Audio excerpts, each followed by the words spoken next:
எனக்கு அன்பான சகோதர சகோதரிகளே, உங்கள் அனைவருக்கும் என் அன்பான வாழ்த்துதலை தெரிவித்துக் கொள்கிறேன். நாம் ஏன் மற்றவர்களுக்கு உதவ வேண்டும்? ஒரு முதியவர் தன்னுடைய பேரனுடைய பிறந்த நாளுக்கு ஒரு கேக் வாங்குவதற்காக கடைக்கு சென்றார். கேக் வாங்கியவுடன் தன்னுடைய ஏடிஎம் கார்டை கொடுத்தார். கடைக்காரன் ஸ்வைப் செய்துவிட்டு அந்த கார்டில் பணம் இல்லை என்று சொல்லிவிட்டான். அந்த முதியவருக்கு என்ன செய்வதென்று தெரியவில்லை. அவர் சொல்லிக்கொண்டே சென்றார்.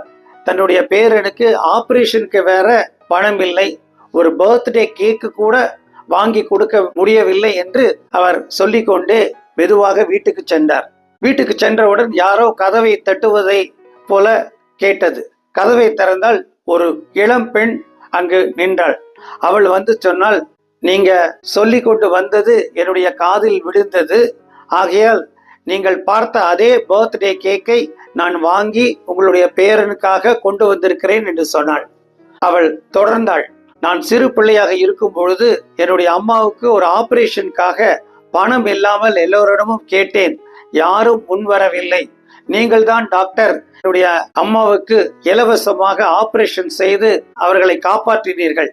நான் இப்பொழுது டாக்டர், நான் சர்ஜனாக வேலை பார்க்கிறேன், உங்களுடைய பேரனுக்கு இலவசமாக ஆபரேஷன் செய்கிறேன், அந்த செலவு எல்லாவற்றையும் நானே ஏற்றுக்கொள்கிறேன் என்றாள். ஆம் பிரியமானவர்களே, நாம் எதை விதைக்கிறோமோ அதை தான் நாம் அறுப்போம். தேவன் தாமே இந்த வார்த்தைகளை ஆசீர்வதிப்பாராக. ஆமேன்.